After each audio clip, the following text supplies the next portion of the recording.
vamos ver até onde a gente consegue alcançar com essa oferta da campanha aqui nesse lançamento. Quero convidar agora o pastor Roraima aqui à frente.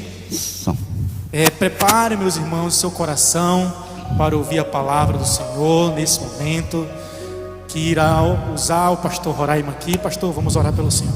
Amém.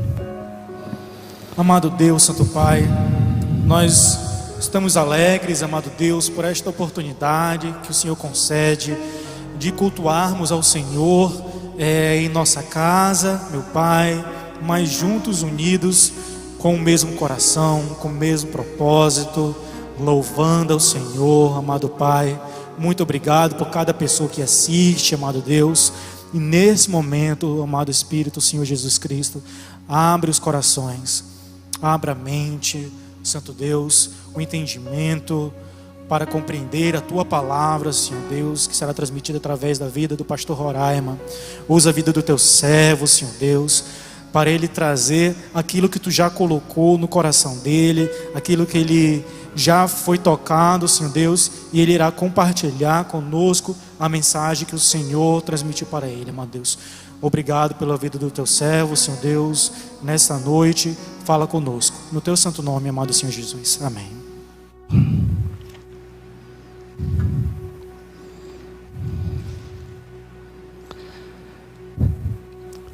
Boa noite, queridos irmãos que estão aqui conosco nesta noite, no lançamento desta campanha. Boa noite vocês que estão nos acompanhando pelo YouTube. Quero dizer para vocês que eu me sinto imensamente honrado pelo convite que eu recebi.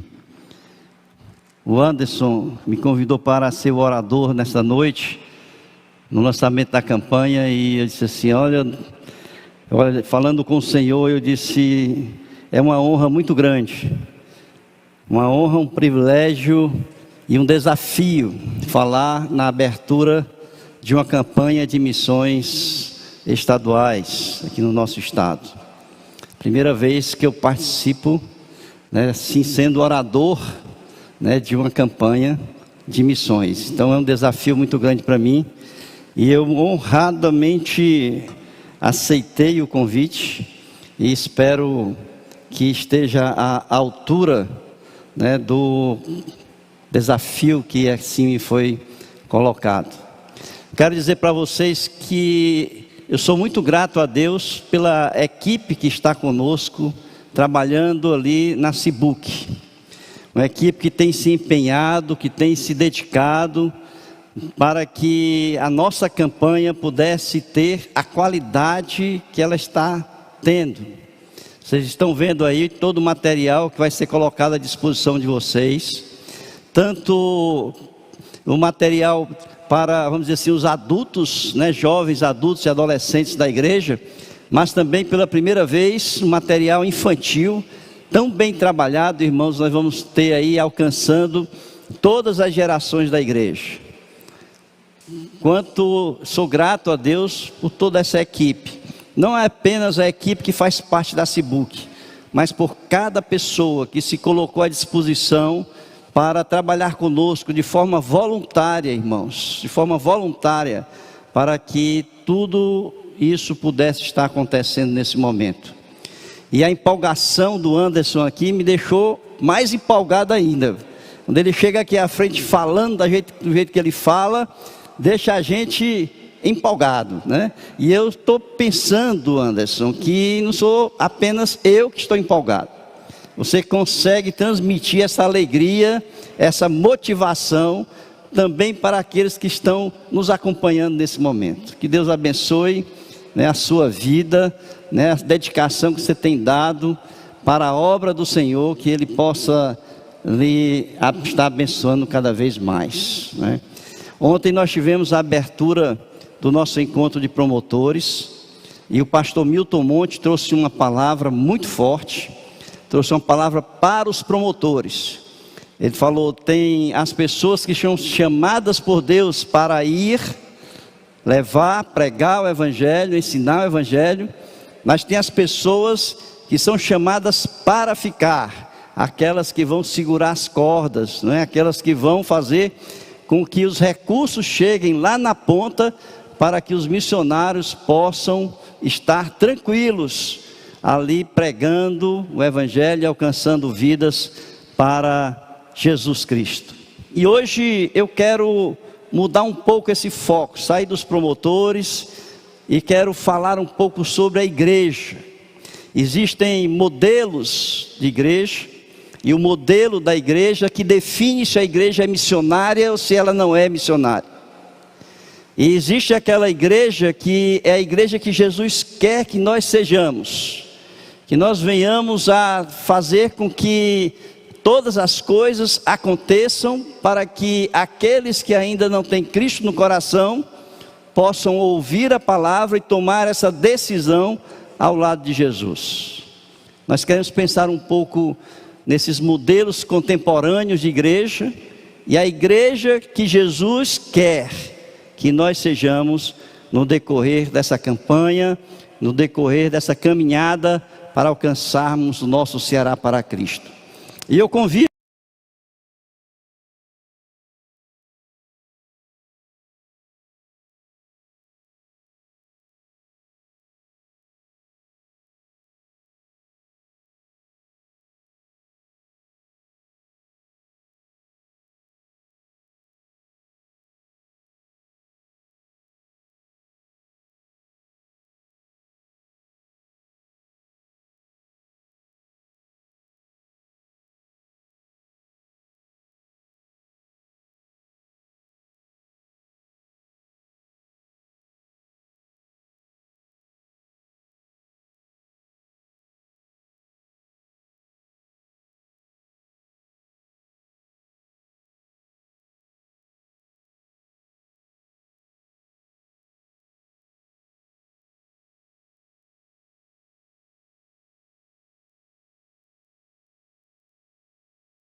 de o ter quebrantado. Roguei aos teus discípulos que o expelissem, mas eles não puderam. Respondeu então Jesus: ó geração incrédula e perversa, até quando estarei convosco e vos sofrerei? Traze o teu filho. Quando se ia aproximando, o demônio o atirou no chão e o convulsionou, mas Jesus repreendeu o espírito imundo, curou o menino e o entregou a seu pai. E todos ficaram maravilhados ante a majestade de Deus.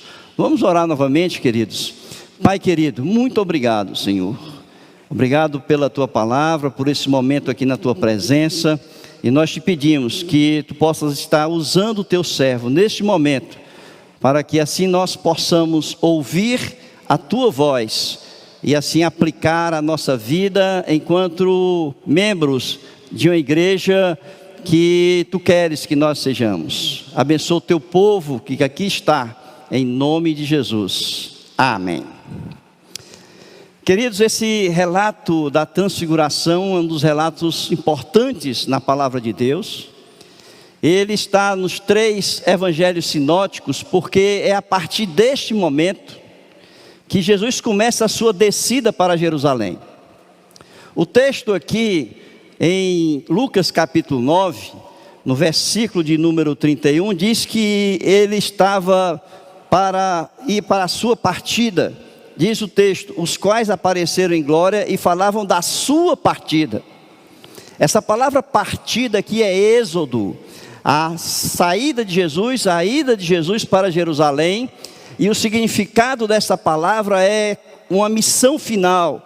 Então Jesus estava caminhando para o cumprimento da sua missão, a partir daquele instante em que aconteceu a transfiguração ali no monte, que nós não sabemos se é o Monte Tabor ou se é o Monte Hermon, mas é o monte onde Jesus ali transfigurou-se e apareceu em glória, e houve pessoas que testemunharam daquele momento em que Jesus foi glorificado. E nesse texto, irmãos, é interessante a gente pensar, porque nesse capítulo 9 do Evangelho de Lucas, Lucas está colocando esse texto exatamente entre algumas outras narrativas que são importantes para nós entendermos esse momento. Lucas coloca no início do capítulo 9 a instrução para os 12, quando ali os apóstolos são chamados por ele e enviados para pregar o evangelho, para curar as pessoas, para expulsar demônios. E aquele momento em que ele comissiona esses 12 discípulos, ele está na verdade mostrando uma igreja que tem que caminhar totalmente na dependência de Deus. Depois, ainda continuando no capítulo 9, nós vamos ver aquele momento da confissão de Pedro, quando Pedro vai e confessa Jesus como o Senhor, o Filho de Deus. E ele então está mostrando aos seus discípulos que a igreja ela anda na dependência de Deus, mas também que existe um Senhor da igreja. E esse Senhor da igreja é Jesus Cristo, quando ali ele é então reconhecido, né? E quando ali há o testemunho de Pedro, a confissão de Pedro, dizendo que ele é o Senhor da igreja. Mas também ele coloca, depois desse evento da transfiguração, ele vai colocar aqueles discípulos que querem seguir Jesus, mas o seu coração não está em Cristo, o seu coração não está na obra de Deus. E são pessoas, portanto, que querem seguir a Jesus, mas eles estão chamados, o apelo do mundo, das coisas, são maiores do que a vontade, o desejo de seguir Jesus. E esse texto, portanto, ele acontece entre essa colocação do apóstolo de Lucas, e a gente percebe que ele vai usar 2 ambientes distintos e importantes para nós entendermos esse movimento. O primeiro, que os teólogos chamam de Vale da Necessidade, é aquele local onde estava a multidão, onde as pessoas, depois de terem sido abençoadas por Cristo na multiplicação dos pães e dos peixes, estavam numa região perto de Betsaida, ali próximo de Cafarnaum, e eles ali ainda se encontravam à espera de Jesus. Estavam num vale, que os teólogos chamam, portanto, de Vale da Necessidade. É onde ali estão as pessoas que clamam, é ali onde estão as pessoas que choram, as pessoas necessitadas, as pessoas que precisam de Jesus para serem curadas, para serem atendidas, para serem acolhidas pelo Senhor, para serem transformadas e regeneradas, e principalmente pessoas que precisam ser salvas. É ali onde estão os adictos do Ceará, é ali onde estão os idosos. Olhar para o campo cearense é olhar para esse vale de necessidades. é olhar para os menores abandonados, é olhar para os moradores de rua, para os idosos, para os necessitados, mas principalmente para aqueles que ainda não têm Jesus no coração, para os perdidos. Ali é o vale da necessidade, onde nós precisamos, enquanto igreja, estar olhando para esse vale, sairmos um pouco desse olhar de dentro das igrejas e olharmos para os que clamam, para os que gritam, para os que choram atrás de Jesus e que precisam do cuidado de Deus. O outro ambiente, um ambiente que os teólogos chamam de o Monte da Glória. Por quê? Porque é um local, irmãos, onde todos nós gostaríamos de estar. É o local onde ali Pedro, João e Tiago tiveram uma experiência ímpar na vida deles. É o local onde eles viram a transfiguração de Jesus. É o local onde eles viram a glória de Jesus se manifestar. Portanto, é o Monte da Glória. É onde nós queremos estar, é onde nós queremos chegar a esse nível de maturidade espiritual, onde toda a igreja está próxima de Jesus, e onde ali pode acompanhar momentos espirituais tão tremendos, como aqueles apóstolos acompanharam. Portanto, são dois ambientes distintos, mas importantes nessa movimentação: o Vale da Necessidade e o Monte da Glória. E é olhando para esses dois ambientes, irmãos, que nós detectamos aí 3 modelos de igreja contemporânea. E de acordo com esses modelos, nós podemos identificar as nossas igrejas. E saber se as nossas igrejas, no contexto desses modelos que esse texto nos mostra, é uma igreja missionária, é uma igreja cooperativa, é uma igreja que anda junto com Jesus, é uma igreja que está no meio do povo, acolhendo o povo, transformando e curando o povo, que clama, que chora e que grita, porque precisam de Jesus. A primeira igreja que eu enxergo aqui nesse texto é a igreja inoperante. É a igreja inoperante. Didaticamente, irmãos, Jesus ele dividiu o seu grupo de discípulos. Ele deixou 9 no Vale da Necessidade e ele subiu com 3 para o Monte da Glória. Esses 9 do Vale da Necessidade são aqueles que eu posso dizer, que nós podemos chamar que é a igreja local. Por que é a igreja local? Porque é a igreja que está no meio do povo. É a igreja que ficou com o povo. É a igreja que está no meio do vale, que está entre os necessitados. Mas é interessante, irmãos, a gente observar que essa igreja que está no meio do povo, que está ali entre os necessitados, onde a multidão chega até onde eles estão, é uma igreja que não consegue chegar no povo. É uma igreja que não consegue atender às necessidades do povo. É uma igreja que não consegue mudar e transformar aquele ambiente que clama e que chora. É a igreja inoperante. É a igreja que está próxima do povo, mas está distante de Cristo. Vejam que eles estavam no vale e Jesus estava no Monte da Glória. Portanto, é uma igreja que está no meio do povo, entre o povo, com o povo, mas está distante de Jesus. E essa é uma igreja que Jesus ele coloca algumas características que são muito fortes para essa igreja. Se nós acompanharmos esse texto, nós vamos ver que Jesus ele diz que essa é uma igreja de uma geração incrédula. Versículo de número 41. Quando ele diz aqui: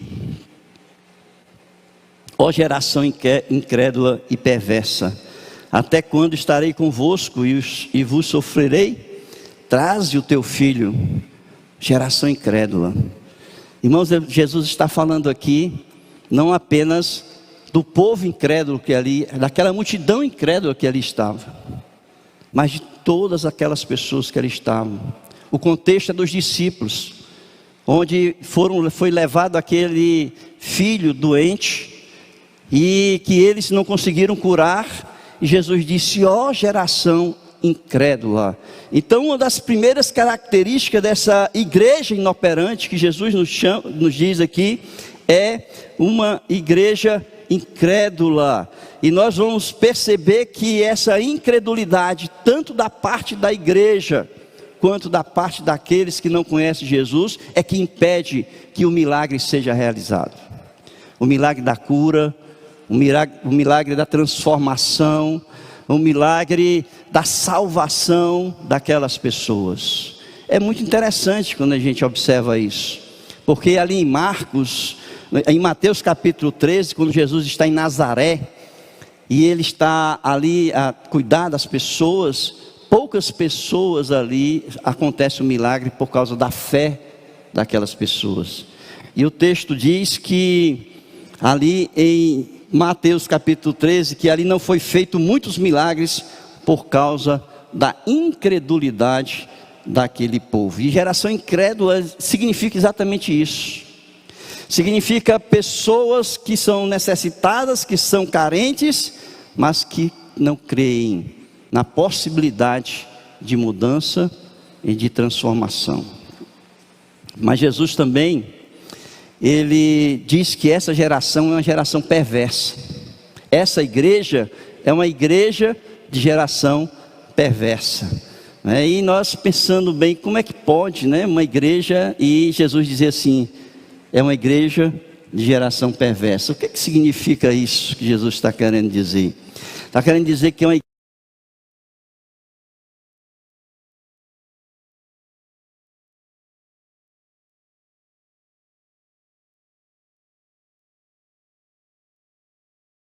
é desviar do caminho que é certo.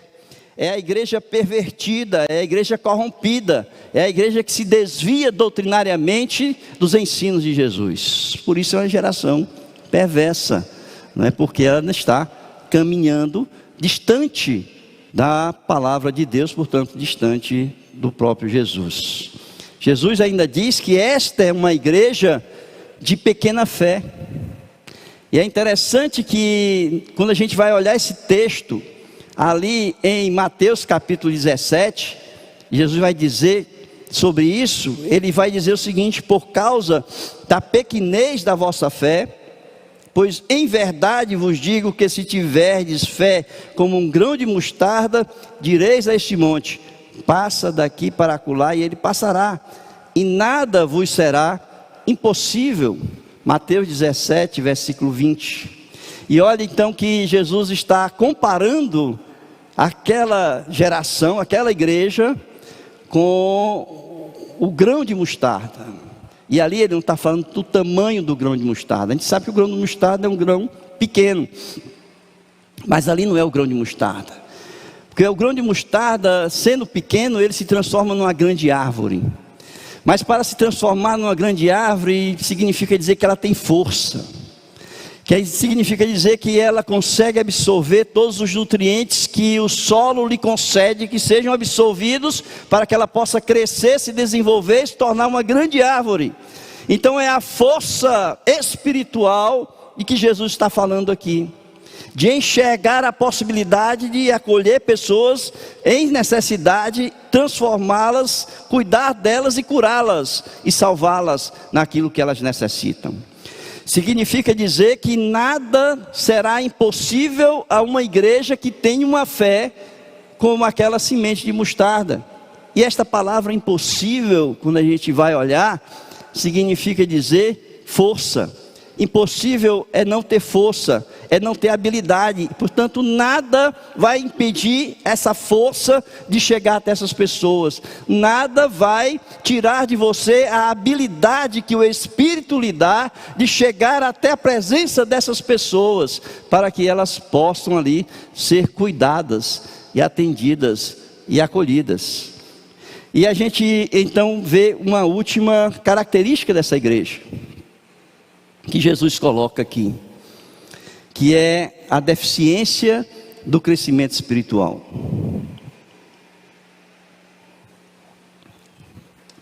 Queridos,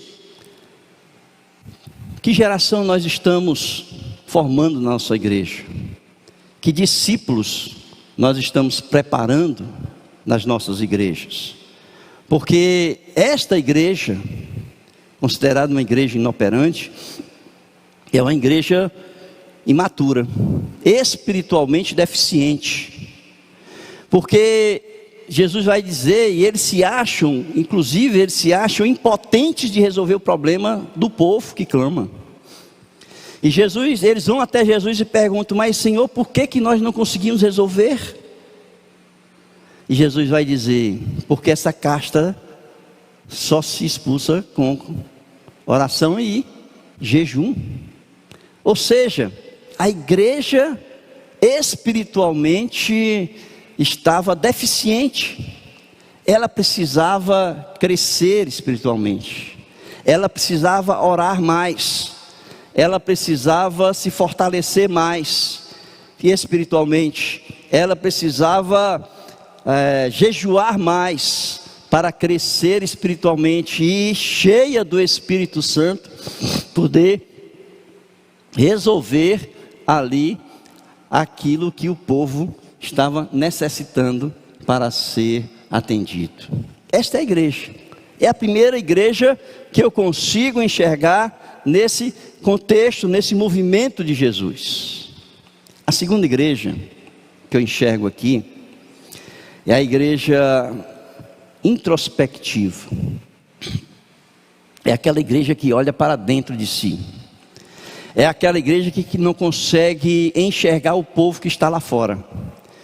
É aquela igreja que não consegue ouvir o clamor desse povo que está ali fora. Mas é uma igreja que só pensa no seu crescimento espiritual. É uma igreja que só pensa na sua maturidade espiritual. Ele não está pensando em alcançar pessoas, em mudar pessoas, em transformar pessoas, mas ela está pensando para dentro, para si, para o seu crescimento espiritual. Observem que Jesus vai para o monte para orar, diz o texto aqui em Lucas capítulo 9. Jesus chama seus 3 discípulos para orar, se preparar, conversar com Deus. E naquele momento que estão orando, conversando com Deus, acontece aquele momento ímpar na vida daqueles discípulos. Uma experiência espiritual fantástica. Fantástica. Mas é tão fantástico, irmãos, que eles ficam que meio atordoados com aquilo que eles estavam vendo. E eles estão pensando o seguinte: a gente não quer sair daqui não. É isso que eles estão pensando. A gente quer ficar aqui, o negócio está tão bom, espiritualmente está tão gostoso, está tão agradável, está perto de Jesus, vendo Jesus conversando com Moisés, com Elias, eu quero é ficar aqui. Então a igreja, ela se prende nesse contexto espiritual. E é interessante que Pedro vai chegar e dizer assim: vamos fazer 3 tendas. Uma para Jesus, uma para Moisés, outra para Elias. E a palavra tenda aqui é tabernáculo, irmãos. Mesmo que estava ali no deserto, que foi construído ali para adorar o Senhor, tabernáculo no deserto, é essa palavra aqui. Ou seja, que Pedro estava dizendo assim: vamos fazer um tabernáculo para Jesus, vamos fazer um tabernáculo para Moisés, outro para Elias, nós vamos ficar aqui. Senhor, é melhor a gente ficar por aqui. Não estava pensando em mais ninguém, só neles mesmo. E eles estão ali nivelando Jesus com Moisés e Elias. Um tabernáculo, porque eu entendo aqui, irmãos, que Moisés e Elias representam a lei e os profetas, que sempre falaram de Jesus, que sempre anunciaram o sacrifício de Jesus. E ali estava dizendo que eles estavam falando exatamente sobre isso. Por mim representa isso. E eles estavam nivelando Jesus a Moisés e a Elias. Por isso estavam atordoados. Eles não sabiam o que fazer. Eles não sabiam o rumo a tomar. E eles estavam tão perdidos que eles perderam a noção da missão que Jesus deu a eles. a missão que Jesus deu à igreja. Qual foi a missão que Jesus deu para a igreja? Ide, portanto, e fazei discípulos. Eles esqueceram. E eles então disseram assim: não, eu quero é ficar aqui adorando na igreja, não quero fazer discípulo não, né? Eu quero ficar por aqui, atordoados. Essa é a segunda igreja que eu enxergo. É aquela igreja que está crescendo espiritualmente, e muitas vezes esse crescimento espiritual cria uma barreira tremenda entre o sagrado e o profano, entre o santo e o perdido, entre o pecador, como se ali tivesse uma contaminação, né, do contato entre os santos que estão se santificando com o pecador que está fora da igreja. Eles se fecham dentro de si. É uma igreja medrosa. Diz o texto que quando a nuvem desceu, eles tremeram de medo. Diz assim: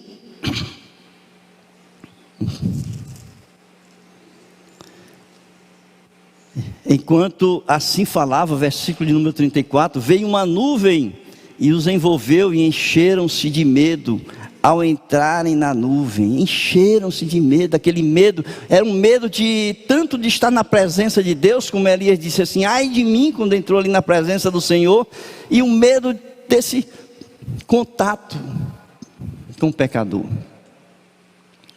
Uma igreja fechada em si mesmo.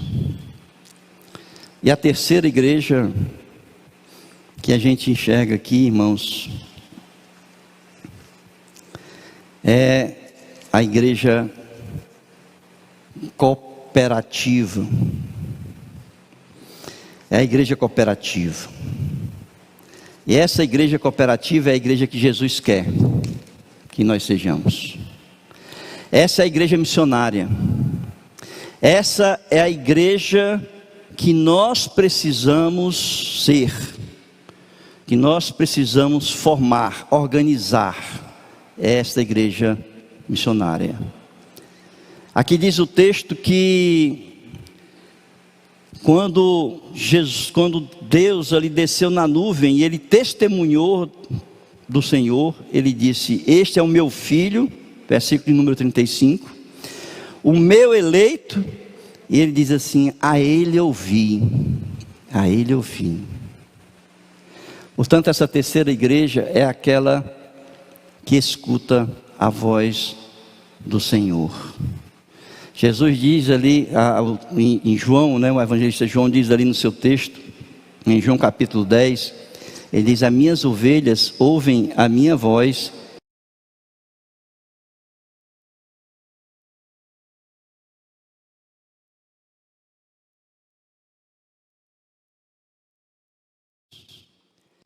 é uma igreja que busca o seu crescimento espiritual, mas ao mesmo tempo ela não está perdida, ela não está desnorteada, porque ela está seguindo a voz de Jesus.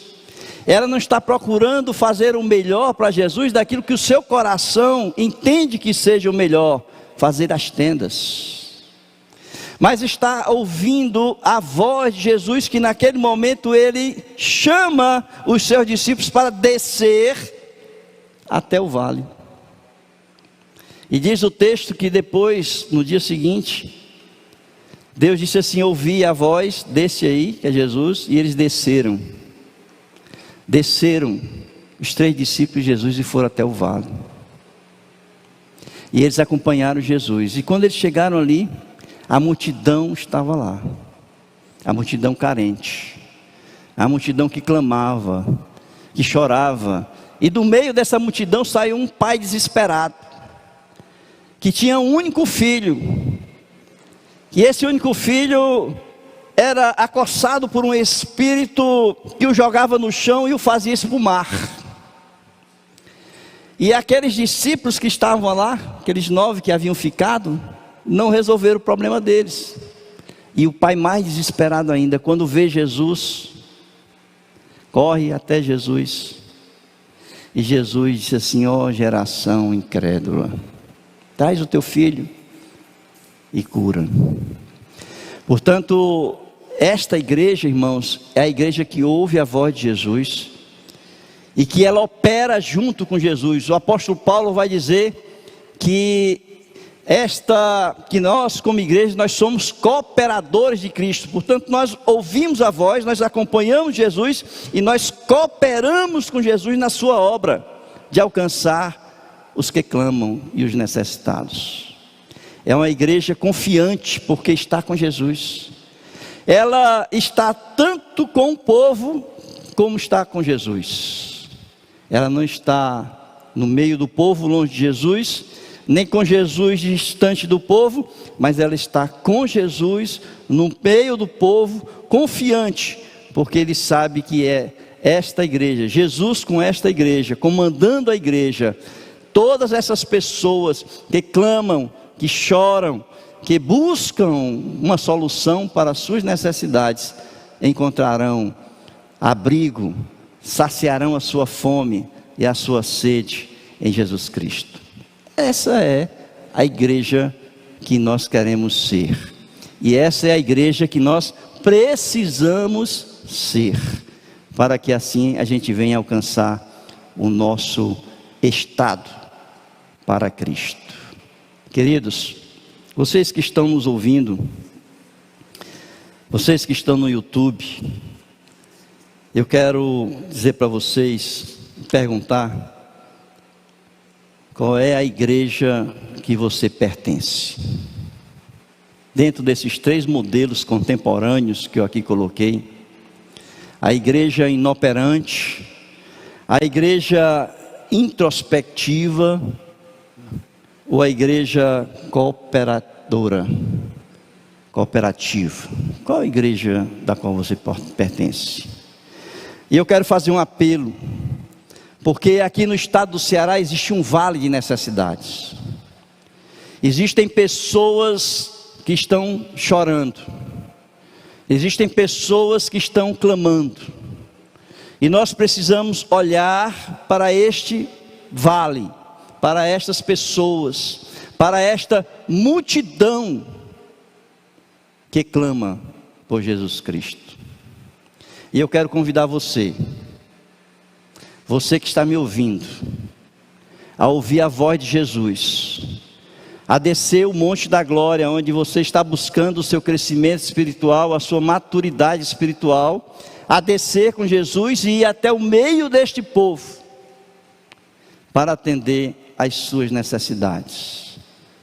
Eu quero convidar você a ouvir o clamor deste povo, e eu quero convidar você para cooperar com Jesus e as igrejas batistas do estado do Ceará, que fazem parte da CIBUC, a alcançarmos juntos esse vale de necessidade para Cristo. Se você quer atender este apelo, você que está no YouTube, manifeste esta vontade de descer o monte com Jesus, de ir até o vale e de ali ser instrumento nas mãos de Deus de transformação e de acolhimento desse povo que clama. Responda isso no YouTube e diga: eis-me aqui, envia-me a mim. E Deus nos abençoe.